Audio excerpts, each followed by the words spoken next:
Buenos días, yo soy Andrei Correa, estudiante de Administración Pública de séptimo semestre. En el día de hoy vamos a realizar un conversatorio acerca de la corrupción en Colombia y diferentes temas que hemos trabajado a lo largo de la asignatura de problemática pública. Este foro va a tener dos momentos.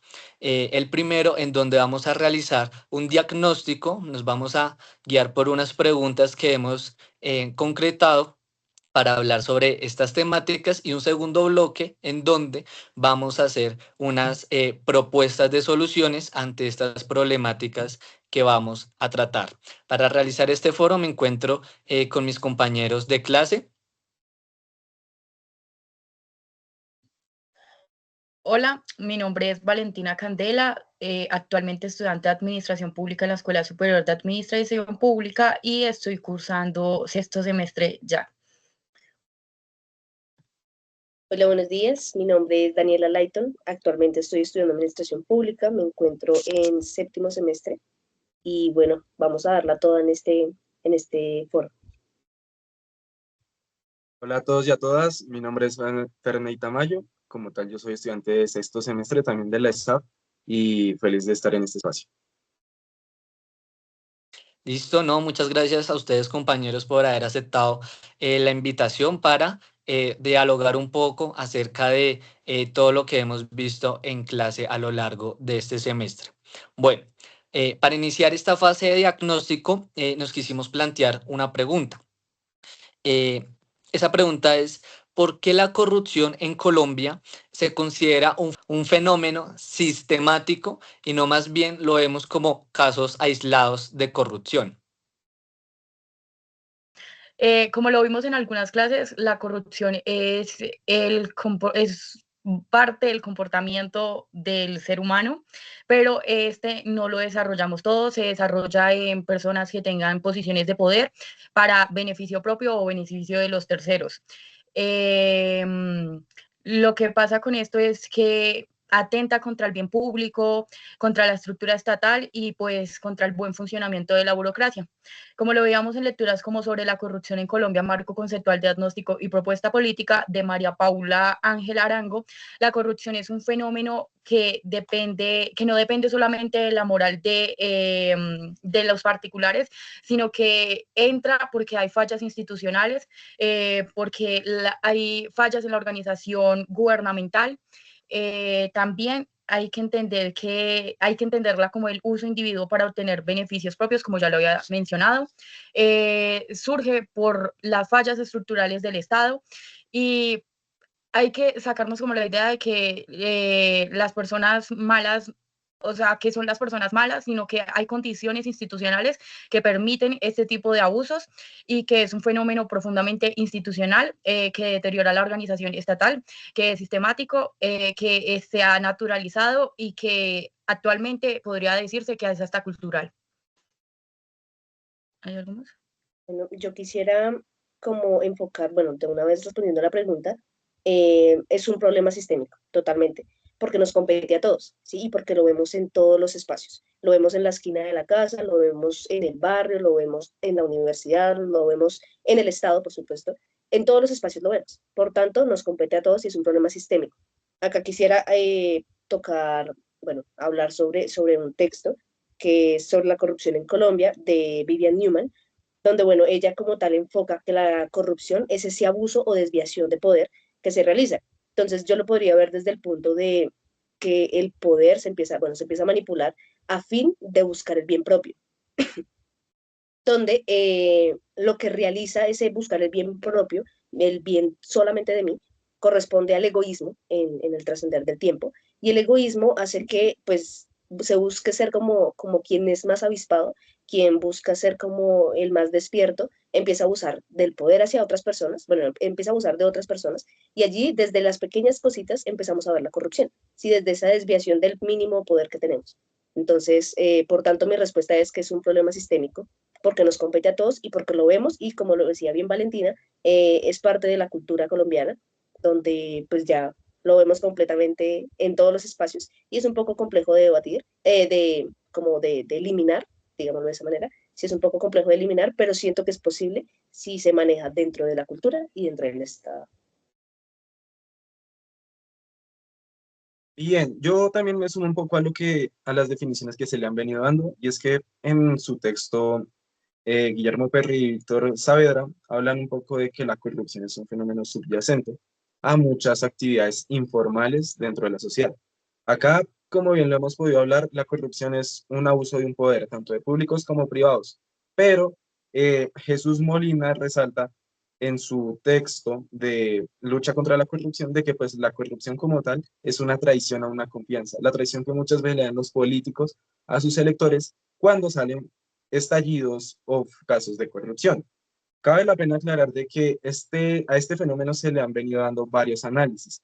Como tal, Vivian Newman y María Paula Ángel, pues como tal, concuerdan en que hay un fenómeno estructural que parte de la ecuación de Klitgard, por tomar una base como para explicar esto, y es que con la ecuación dicen que la corrupción pues es igual al monopolio, más la discrecionalidad, menos la rendición de cuentas, y la baja probabilidad de una sanción, es decir, las pocas veces que la justicia en verdad actúa.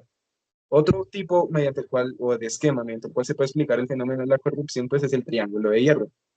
Como tal, este consiste en que tanto los funcionarios públicos como los empresarios y como los políticos, pues configuran una red que es cerrada, que dentro de esa red se gesta la corrupción, tanto por los intereses que tienen cada uno de los tres, tanto por cómo se puede percibir socialmente. Entonces, con base a esto es donde se comienza a conceptualizar y a entender un poco más la corrupción en Colombia, y también como viene obedeciendo pues a las lógicas también que ha llevado el Estado dentro de los procesos políticos como las campañas y también los partidos políticos. Algo que quisiera agregar muy rápidamente bueno, en esta parte de la desconfianza de lo que hablaba Fernanda al principio, es en cuanto a, bueno, a lo que hablábamos en una clase, y era que ahí entran los paramilitares y entran el grupo armado de las FARC, donde se intentaba hacer como un tratado de paz, y pues digamos que la manera de mostrar la bandera blanca por parte de los paramilitares era cederle cierta parte del terreno a los paramilitares, a los de las FARC, perdón, y sin embargo, digamos que ese tipo de confianza que intentó dar, en este caso los paramilitares, se tomó no tanto como para bajar la guardia, sino fue para poder tomar el terreno y poder armarse y volverse un poco más fuerte. Entonces, ese es un ejemplo de cómo es tan complejo llevar a cabo el tema del Tratado de Paz y cómo la corrupción se va dando en temas de desconfianza, donde pues complica un poco más llegar a un acuerdo para la paz.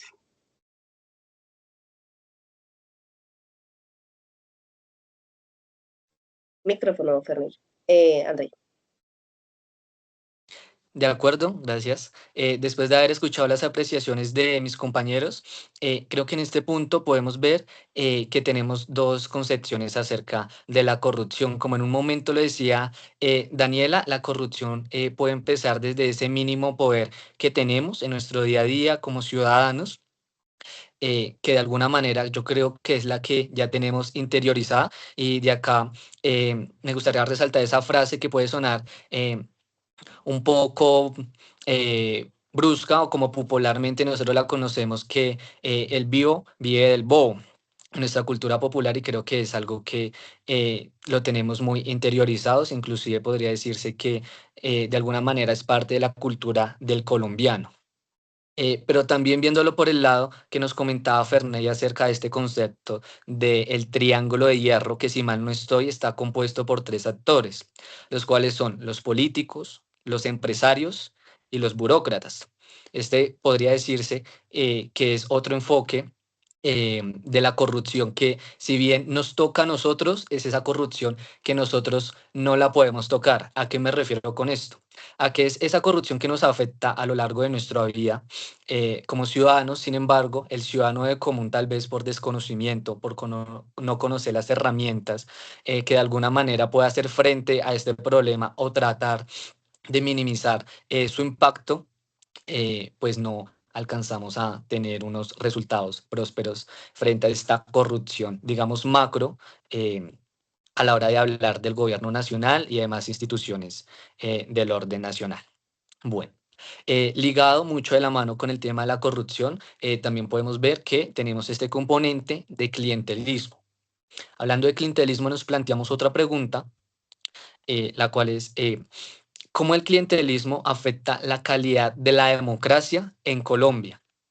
Y en este punto me detengo para decir que hemos analizado, hemos identificado unos actores que los llamamos esas redes político-criminales. También es cómo operan estas redes y por qué es tan difícil desmantelarlas. Bueno, iniciando con la pregunta del clientelismo, nos vamos a basar en el texto de El estado del arte del clientelismo de Laura Daniela Guerrero. Ella explica que el clientelismo contribuye a la generación de prácticas democráticas debido a la baja calidad institucional, que mantiene desigualdad porque solo reciben ayudas aquellos que obedecen a estos patrones. También está asociado a la baja calidad institucional cuando el acceso a estos cargos, recursos o programas depende de las fidelidades políticas, que el Estado ya deja de funcionar bajo criterios de mérito, eficiencia o legalidad, lo que produce pues burocracias politizadas, corrupción en la contratación, gobernantes capturados por élites locales. Entonces, pues sí, degenera la democracia. Y en cuanto a la pregunta de las redes político-criminales, pues como lo pudimos ver en el informe de la Contraloría, estas redes funcionan porque conocen el Estado, conocen la burocracia y conocen la ley, porque saben cómo apoderarse del Estado, porque ellos, como lo mencionábamos en algunas clases, tienen esta escuela criminal y literalmente se están reproduciendo bajo unos instrumentos que ya conocen, que ya saben cómo realizar. Lo veíamos en el caso de Reedificar, lo veíamos en el caso de Hidroituango. Ya no solo intervienen actores políticos, sino que también intervienen actores privados, los contratistas empiezan a hacer corrupción también. Pero desde lo privado, uno creería que es desde los funcionarios públicos, pero los contratistas también entran ahí. Lo veíamos en el caso del PAE, gente con poca moralidad, no les importa los derechos, los bienes que nos quitan. En el caso del PAE, 8 millones de niños que se quedaron sin alimentación por esta red, porque ni siquiera se manejan en una parte en específica, sino que están en todo el territorio, que también entra el clientelismo ahí, porque ellos se rotan estos contratos debido a la financiación política, debido a los favores que se deben entre el clientelismo. Entonces se rotan estos contratos y pues degradan la democracia y la participación. Bueno, realmente yo quisiera también hablar, bueno, sobre el tema del clientelismo y la red que hablábamos de estos políticos criminales. Bueno, primero voy a enfocarme en el clientelismo, donde quiero citar a Francisco Leal en un texto que, bueno, se llama El sistema político del clientelismo, donde él hablaba que todo esto empieza a fluir, habla como desde su origen, en 1958, con el Frente Nacional, ¿sí? Sin embargo, pues indica que todo esto fluye a partir de una idea, pero esta idea se corrompe, ¿sí? Como la mayoría de las ideas. Entonces, esta idea empieza a fluir con el tema de la necesidad política, con el tema de como la elección con un propósito, que aquel que ha sido elegido tenga también sus propios amigos o, bueno, sus propias personas que saben el mismo, bueno, que tienen como el mismo interés, y lo que hace es poder agilizar un poco más rápido el tema de los procesos, lo cual la idea no es nada mala, como bien lo decía Francisco. Sin embargo, el problema es que se corrompe y empieza a haber avaricia por medio de este tratado, y ya no solamente es como porque tú sabes cómo funcionar en este puesto, en este perfil, sino también es por el tema de tú votas por mí, cuántos votos me das tú, y yo ya te empiezo a dar puestos. Entonces ahí es cuando ya se empieza a ver la unificación de la corrupción con el clientelismo, y bueno, ya entrando en el tema de la red de los políticos corruptos, bueno, criminales, podríamos decir que sí existen y que en todos los espacios el Estado está presente, ¿sí? Y que si no estuviese presente, sería bastante complejo hacer la realización, hablando de narcotráfico, de todos los temas criminales que se realizan en el país. Em, donde, bueno, quiero recalcar que el Estado está presente, sin embargo, es su manera de estar. Era algo que veíamos en clase hace unos días, y lo decía el invitado en un tema de posconflicto, donde él decía, el Estado siempre está presente, pero es su manera de estar, ¿sí? Quizás su manera de estar es un poco más ausente, un poco más distorsionado, un poco más lleno de corrupción, ¿sí? Dependiendo de cuál sea la manera del Estado de estar, esa es su manera de estar. Entonces siento que están los políticos, está la guerrilla, están los criminales, están las bandas, están los mismos ciudadanos, los campesinos, todos ellos, obviamente, pues no generalizando, sino una parte de ellos quienes se unen para cometer estos crímenes. Entonces, bueno, esa sería como mi intervención en esta parte. Bien, yo quisiera hablar un poco desde la perspectiva que da Francisco Leal Buitrago, y es que como tal, él contempla el clientelismo como una forma patológica. Pues su texto, El sistema político del clientelismo, comienza hablando de que desde los años 70 se viene dando una lógica clientelar. Esto en el sentido de que pues a comenzar un intercambio entre los políticos, la ciudadanía, los empresarios y todo lo que veníamos hablando atrás con el triángulo de hierro. Como tal, Laura Daniela Guerrero dice que hay clientelismo bueno y clientelismo malo. Esto depende mucho, pues quizás muchas veces de las finalidades. Un caso para analizar de lo que sería un clientelismo bueno, entre comillas, pues sería el caso Forero Fetecua, quien fue un ex concejal en Bogotá, quien trabajó por causas populares y que utilizó mecanismos que el clientelismo le dio en ese momento, pues para llegar muchas veces de una manera mucho más rápida y efectiva, de las cuales el Estado normalmente no lo hace. Como tal, aquí también quisiera acotar el texto de Francisco Gutiérrez Sanín, quien habla que pues, el clientelismo se formó o implica la transferencia de recursos a la periferia del sistema político, es decir, al último que es el ciudadano. Como tal, en este punto yo quisiera conceptualizarlo un poco más en el sentido de que a medida que después de los años 70 el Estado comenzó a recibir más dinero, pues esto permitió que el clientelismo desde los políticos también incrementara. Esto pues a su vez ha llevado a que tanto el clientelismo, pues, alimentará al sistema, deslegitimará la democracia y debilitará al Estado. Ya pasando a un segundo punto, que es cuando hablamos de cómo funcionan las redes de políticos corruptos, o bueno, de grupos corruptos más que todo, recordando que en una animación un invitado hablaba de que pues la corrupción no es de buenos ni malos, sino que simplemente son grupos de interés.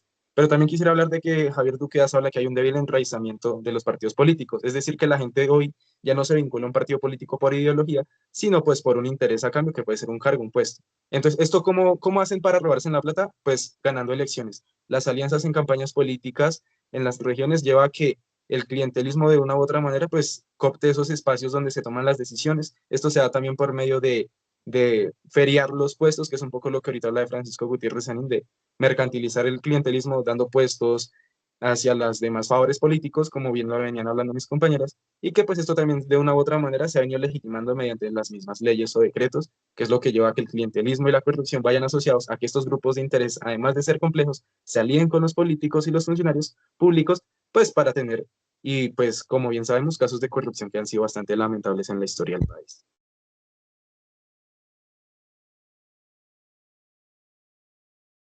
Bueno, en este punto de la conversación yo coincido en varios puntos con lo que ya han mencionado mis compañeros. También quiero citar a Laura Guerrero. Como Ferney bien ya nos había explicado, hay lo que podríamos llamarlo un clientelismo bueno y un clientelismo malo. Si bien esto puede ser algo polémico, ya Ferney nos dio el caso de lo que podría ser, entre comillas, un clientelismo bueno. Ahora a mí me gustaría dar un ejemplo del que sería el clientelismo malo. Por ejemplo, yo creo que todos sabemos que a la hora de que un proyecto político gana las elecciones, se reparten los ministerios, ya que estos ministerios son de libre nombramiento y remoción. Yo creo que todos sabemos que esos ministerios podemos entenderlos que son cargos políticos. Se gobierna con los amigos. Sin embargo, podemos irnos hacia el caso de los viceministerios.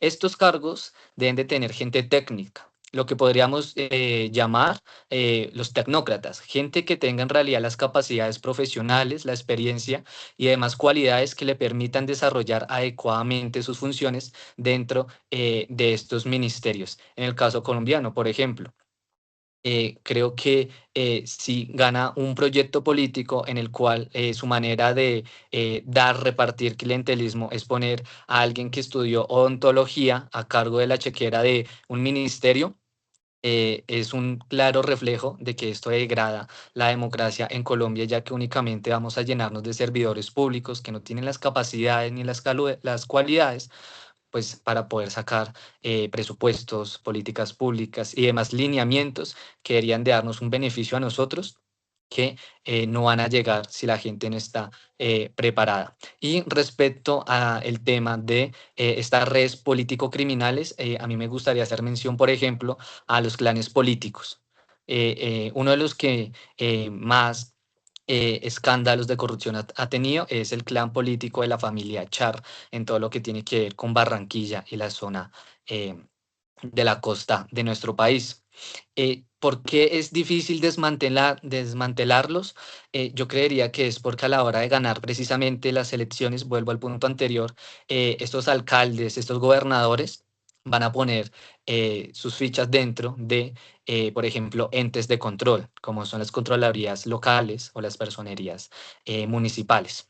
Entonces, a la hora de que algo está marchando mal, un contrato no se está haciendo se debería hacer o hay vicios de trámites en alguna licitación, entre ellos mismos se ayudan para de alguna manera avanzar todos estos procesos sin ser juzgados, sin pasar rigurosamente estos filtros de calidad que realizan precisamente estos entes de control.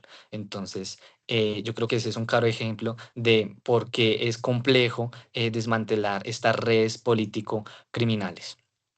Bueno, queremos avanzar en este foro con un tema muy importante, el cual fue uno con los que estábamos ya finalizando todos los temas de la clase de problemática pública, el cual es la violencia en Colombia y de qué manera ha afectado eh, a nuestro país. Entonces, la pregunta concreta que hemos planteado es cómo ha influido la violencia político en la distorsión de la democracia en Colombia. Bueno, ya entrando en este tema, hay que verlo desde un punto general. Según el informe Basta Ya Colombia, menos memorias de guerra y dignidad, pues el conflicto armado no es lineal ni es homogéneo, sino es un entramado histórico que involucra actores armados, élites locales, economías ilegales, clientelismo y pues demás. En este informe se logra evidenciar o nos da un dato preocupante, que es que hay más de 220.000 muertos, en su mayoría civiles, hay desplazamiento masivo desde que inicia el conflicto armado en Colombia, hay control territorial, que nos da a entender que la violencia no es solo el enfrentamiento armado, sino es la desigualdad de la precariedad del Estado en el territorio, es la falta de acceso a servicios básicos en el territorio, y por esto es que surgen estos grupos armados. En uno de estos tenemos a la guerrilla, y para mencionarla vamos a hacerlo con el texto de las FARC, Fuentes de Longevidad y de la Conservación de la Cohesión, de Daniel Pecaut. Él muestra que la duración es excepcionalmente larga, que hay que tener en cuenta que las FARC es una de las guerrillas más antiguas que hay y ha existido, que también tiene una cohesión muy fuerte, porque a pesar de varios episodios, digamos que mundiales y locales, a pesar de la modernización del Estado colombiano, las FARC se ha mantenido, tiene una cohesión muy fuerte, le ha dado la batalla al ejército colombiano, ha tenido entre 10.000 a 17.000 combatientes, entonces es una guerrilla bastante fuerte. Y la cohesión, como lo menciona el autor, es como la ausencia de fracturas internas importantes. Por otro lado, pues también tenemos el paramilitarismo o la parapolítica, que son nuevos sectores que han aumentado la degradación del conflicto armado en Colombia, con altos, o sea, han aumentado la violencia en la población civil.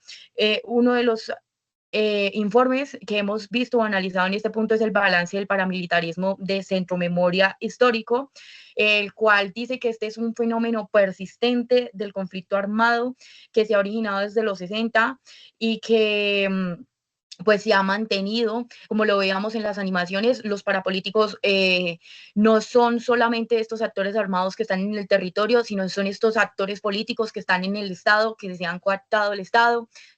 También son estos actores que son élites importantes en Colombia, que tienen poderío económico, que también el surgimiento de estos grupos armados es tapar evidencia de muchos desastres que se han cometido en Colombia, de ganarse en estos contratos de las multinacionales, también de ganarse el territorio y de coartar el Estado colombiano. Vale, yo volviendo a la pregunta de cómo influye la violencia política, de la manera de cómo se percibe la democracia en los ciudadanos, yo creo que ahí quiero recalcar como el tema de que se ha naturalizado, se ha, digamos, sí, se ha naturalizado el tema de que el político no cumple, de que el Estado no hace nada.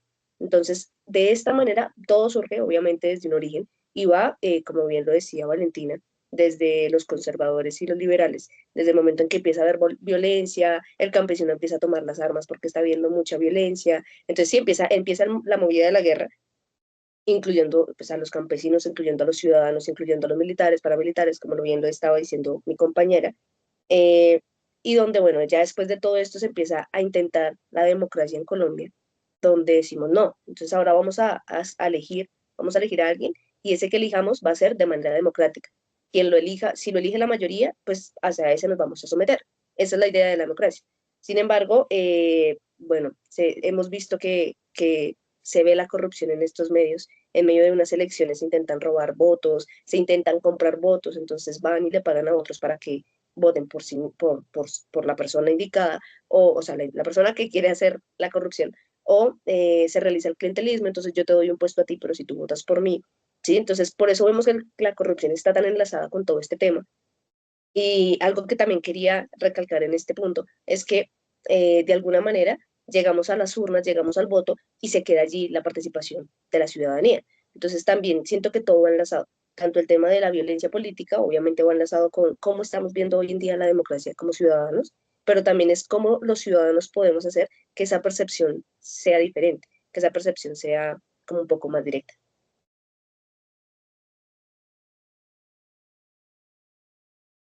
Bien, yo quisiera hablar sobre el texto de Eduardo Pizarro, que es una lectura múltiple y pluralista de la historia. Es una relatoría de la Comisión de la Historia del Conflicto, y es que empieza a hablar de que como tal el conflicto armado pues es una vía que toma en grupos sociales marginados, una vía política. Entonces la violencia comienza a ser una justificación mediante la cual pues muchos actores comienzan a entrar en este espacio y hace la referencia a que pues el conflicto pues también es una mezcla perversa de armas y urnas. El Centro Nacional de Memoria Histórica en su texto de las guerrillas y sociedad civil habla de que la guerrilla de las FARC nace con más de un sentimiento de exclusión, pues también consolidar un poder territorial. Es el caso de Nariño y otros departamentos que ahí explica, y es como este poder territorial lo convierten en un poder político aparte de su poder armado. Entonces, la configuración de la violencia política, pues lo cual de una u otra manera recrudece un conflicto y agudiza pues el problema que tiene la democracia en Colombia. También hay demás textos como el de Mauricio Romero, que habla un poco ya del fenómeno de la parapolítica, que habla que pues como tal a estos se les denominaban como los señores de la guerra, que se asociaban con los políticos, y que pues como tal, de aquí es donde se comienza a hablar de parapolítica, un fenómeno mediante los cuales ejércitos privados pues se comienzan a aliar con políticos para tener una representación política, también dentro de un territorio ya consolidado. También cabe la pena aclarar un texto que es muy clave, que es de Hernando Valencia Villa. Él habla de cómo también el terror blanco, el narcotráfico, comienza a configurarse también como un actor crucial en este punto de la historia del país. Y es que el narcotráfico también hay que tomarlo como un actor político, ya que pues este hace pues una serie de ataques contra el Estado por medio de bombardeos, carros bombas.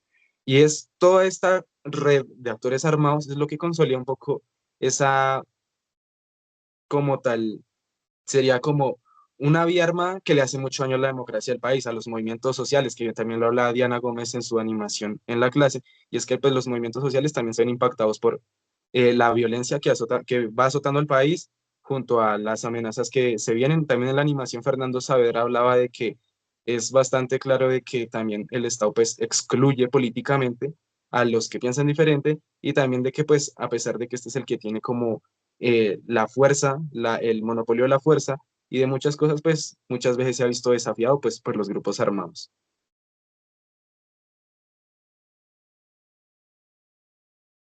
De acuerdo, en este punto me gustaría responder esta pregunta de manera muy rápido, muy concretamente, y es que en la última animación que tuvimos, antes de finalizar la asignatura, el compañero Fernando Saavedra nos mencionaba algo muy interesante, y es que él decía que él desarrolló la mayoría de su vida en una zona del Tolima, en donde pues el conflicto era más presente que, por ejemplo, acá en el casco urbano de Bogotá. Él nos comentaba que en aquel entonces la gente, inclusive las conversaciones de barrio, de la tienda, los vecinos eran, bueno, ¿será que tomar las armas en realidad es el camino? Y o sea, esa era la conversación en aquel entonces.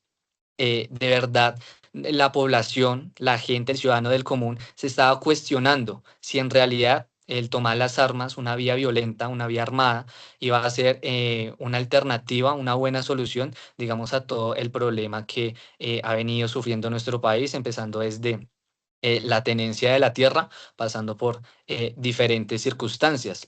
Entonces, me parece muy interesante esto que él nos quiso compartir, ya que desde ahí podemos ver que se distorsiona esa idea de lo que nosotros llamamos democracia.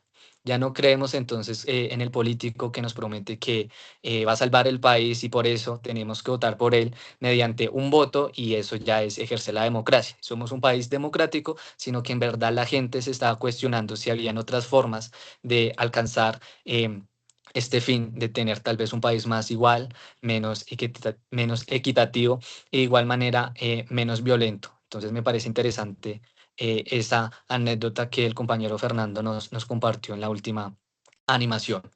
Ahora, en este momento del conversatorio vamos a pasar al siguiente bloque en donde vamos a ver qué propuestas, qué soluciones se le pueden dar frente a todas estas problemáticas que hemos tratado anteriormente.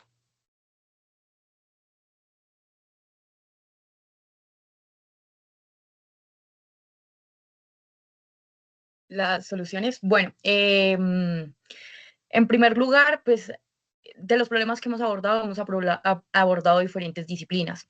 Yo opino que se necesitan transformaciones estructurales con un enfoque multidisciplinario que aborde causas políticas, que aborde causas administrativas, sociales y culturales. De igual manera, o sea, no se necesitan pastas que alivien el problema, sino necesitamos un tratamiento que alivie el problema desde la raíz. Necesitamos reducir las prácticas clientelistas porque hemos visto que es un problema súper grave mediante el fortalecimiento de la institucionalidad, mediante el fortalecimiento de la burocracia, es fundamental garantizar que todos los ciudadanos tengamos igual de condiciones para poder participar entre los diferentes cargos del Estado. También necesitamos, como lo hablamos en muchas clases con el profe Molina, necesitamos crear administradores públicos y una escuela de administradores públicos como la que tenemos, que en serio forme administradores públicos serios, comprometidos y que seamos capaces de otorgar las soluciones que actualmente la sociedad y el Estado colombiano necesite, que podamos combatir a esta gente, a esta red criminal, a esta escuela criminal y que podamos empezar a dar un cambio que necesita Colombia, que necesita nuestra sociedad. De igual manera, como lo menciona el profe Molina en el plan de anticorrupción, se necesita un rediseño de los órganos de control, ya no ser elegidos por estas palancas políticas, por este clientelismo político que se ha visto a lo largo de la historia colombiana, sino necesitamos que estos contralores sean elegidos por veedurías ciudadanas, que sean elegidos por meritocracia, y de igual forma la Contraloría General de la República necesita una reforma estructural, ya no más contralorías municipales y contralorías departamentales que agilicen la burocracia entre los procesos de estos corruptos. Necesitamos que la Contraloría se fortalezca, pero desde nivel central, desde un contralor que sepa lo que tiene y el propósito de esta. De igual manera, en cuanto al conflicto armado de Colombia, necesitamos la reconstrucción del Estado en el territorio. Si de cierta forma estos grupos armados se han establecido por la precariedad del Estado, necesitamos que el Estado llegue a este territorio, que se le ofrezcan servicios básicos a estas localidades, a estos municipios, perdón, a estos departamentos abandonados por el Estado. De igual manera necesitamos la implementación completa de la JEP, necesitamos la reincorporación política necesitamos que el acuerdo de paz se implemente completamente, que en serio se agilicen los procesos, porque sí hemos visto, como lo vimos en la clase de posconflicto y víctimas, que realmente se vieron los resultados después de la implementación, después de la firma, perdón, del acuerdo de paz y de su implementación. Pues en serio que el paso a la paz en Colombia es seguir con este acuerdo de paz, fortalecerlo, hacerlo cumplir, y que el Estado pues intervenga. Claro que sí, gracias, Vale. Sin embargo, bueno, yo también quiero proponer quiero proponer dos propuestas, valga la redundancia, donde la primera va hacia el Estado y es en cuanto a reducir las oportunidades de corrupción, en cuanto a lo político, lo económico y el tema de la contratación, que pues ya lo hemos hablado bastante, allí se ve mucho la corrupción. Y pues podríamos realizar un tema de reforma laboral que, bueno, ya se ha intentado realizar en este periodo presidencial en el que está. Sin embargo, siento que hay unas cosas claras que deberíamos hacer y es enfocarnos en que, bueno, en Colombia la corrupción se mantiene donde está más el poder, donde está más centralizado el poder y donde hay poca vigilancia o hay pocas consecuencias. Y allí es donde quiero llegar. Donde más se ve el poder aquí en Colombia es en el Congreso, allí es donde se toman las leyes y entre ellos mismos, pues es como un poco complejo que ellos pongan una ley en contra de ellos mismos. A eso voy, ¿sí? Que podamos como poner una reforma donde se pueda decir para los congresistas que cometan corrupción se les va a tener tantas sanciones y de esta manera va a generar un poco más de cambio y un poco, bueno, ya lo habrá pensar dos veces para evitar que pues realicen la corrupción en este espacio que es donde más se centra el poder en Colombia. Y la segunda va en cuanto a los ciudadanos, claro que sí, nosotros también estamos incluidos dentro del cambio, en cuanto a la manera eh, de la participación. Como lo decía en el punto anterior, a veces nos enfocamos solamente en la urna, en el voto, pero no, realmente nuestra participación puede ir un poco más allá. Existe algo que se llama presupuestos participativos y si nosotros postulamos ideas, proyectos allí, es muy posible que las podamos ganar, es muy posible que podamos incidir en un territorio, en una comunidad, en un municipio, en un departamento, incluso en las localidades de Bogotá, donde podemos proponer y hacerlo realidad. ¿Sí? Entonces, es tanto de allí como de acá. Hace parte del Estado, es una responsabilidad del Estado, pero también hace parte de nosotros poder hacer cambio y poder quitar como esa cultura de corrupción que, como bien lo decíamos al inicio en el diagnóstico, no solamente lo vemos en el Estado, sino que lo vemos también en cada pequeño espacio. Entonces creo que quiero cerrar de esa manera. La propuesta va directa hacia los ciudadanos y hacia el Estado. Bien, yo quisiera tratar dos puntos. El primero es frente al tema de corrupción y clientelismo, y es que como bien lo hemos venido señalando acá mis compañeros, pues es necesario reformar el sistema de elección de las IAs, es decir, de la Contraloría, la Procuraduría y la Fiscalía. Esto pues como pues por cargos de mérito que van en contra de una subordinación política para que pues no sean como los policías y los amigos.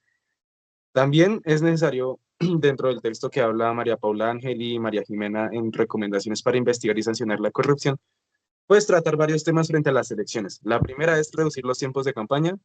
También esto va de la mano con cruzar de que sea un solo periodo electoral, con el fin de que pues las maquinarias políticas y esos grupos que tienen interés en ejercer el clientelismo político y ser como esa escuela de la corrupción, pues se vean mucho más limitadas en su actuar.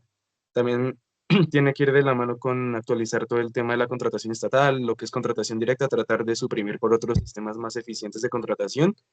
Y ya en el segundo punto, frente al tema del conflicto, creo que es necesario que la paz se vea como una política de Estado y no como una política de gobierno, ya que siempre se ha visto desde este punto, el cual la ha hecho ineficiente. Un ejemplo es el acuerdo de paz. Y frente a las futuras negociaciones es pues mirar qué grupos realmente están bajo una lógica política y cuáles están bajo una lógica totalmente de lucro, que es con base en el narcotráfico.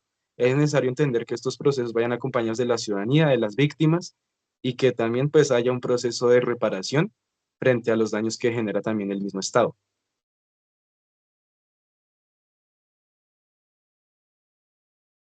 Listo, entonces con estas recomendaciones, estas propuestas que mis compañeros han planteado frente a los problemas que hemos tratado a lo largo de este conversatorio, damos por finalizado este foro. Agradecerles a mis compañeros por haber aceptado la invitación de poder reunirnos, hablarnos de estos temas que nos competen tanto como ciudadanos como futuros administradores públicos. Muchas gracias a ustedes por haber estado acá.